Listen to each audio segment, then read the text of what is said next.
Thanks to tireless campaigning by the International Union of Operating Engineers and other labor organizations, we celebrated the re-election of Barack Obama to a second term as President of the United States. Obama, do solemnly swear?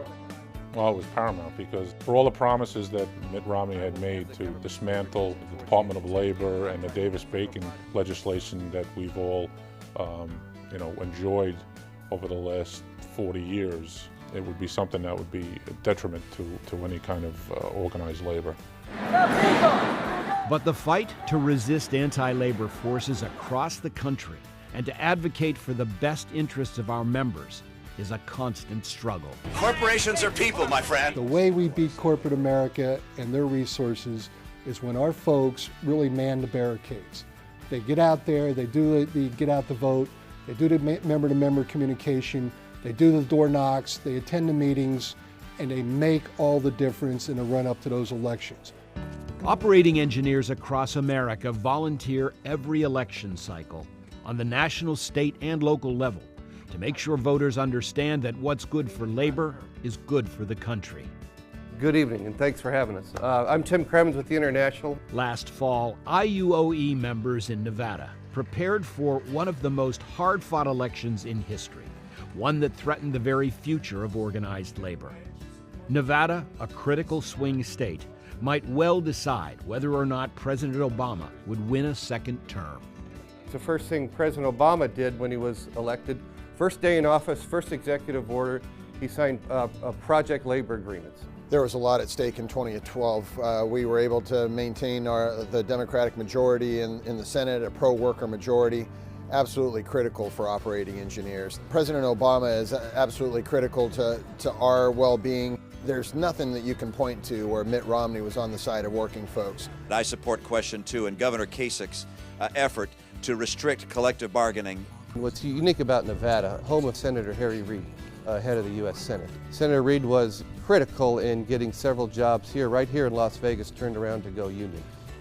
But in the months before the 2012 election, local operating engineers in Nevada, a right-to-work state, knew they had their work cut out for them, even if they had friends in high places.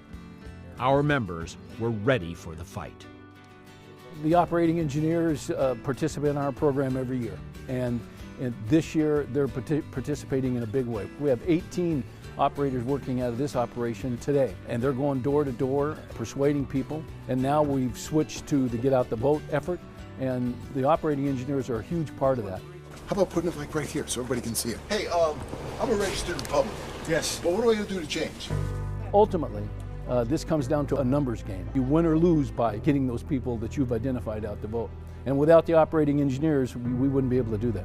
A lot of people left their homes and went into those swing states and campaigned door to door and left their families to get this done. So as far as pride is concerned, these men and women gave it all. But when elections are over, win or lose, the work really just begins. We must be constant activists, reminding and educating elected officials, holding their feet to the fire, carrying our message and demonstrating our persistence and our power. We like to educate our members of Congress on what issues are important to us, what matters to the operating engineers.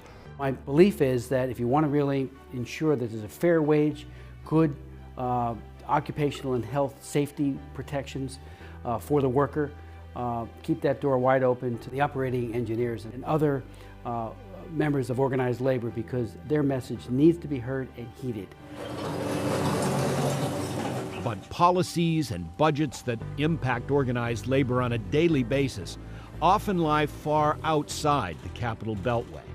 So we must also redouble our efforts at the state and local levels, where decisions are often made on construction and infrastructure projects. It's important to have a good relationship with your counties, your cities, your townships from a political standpoint. Our particular membership, our members down here, the rank and file, went to a lot of county board hearings and township hearings and that to let the local people know that we support wind energy. It puts local people to work. The local towns have started to enact responsible contractor language where they include apprenticeships. So staying in touch with our elected officials is an absolute critical mission to what we do. These folks also eventually work themselves up through the ranks of their respective parties, and many of them end up here in Washington, D.C. also. We can only do so much in Washington. It's when that member of Congress, that representative or that senator, understands it's all about this local and that local back home, their constituents. That's what allows us to move the needle and to be effective on Capitol Hill. And we try to replicate that also working with our locals at the state level and pushing our agenda. As operating engineers, we can be proud of a history of great accomplishments for our own members and for all working families. Let us remember those achievements and let them inspire us to take bold action in the months and years ahead to ensure a brighter future for the men and women who work and who build North America every day.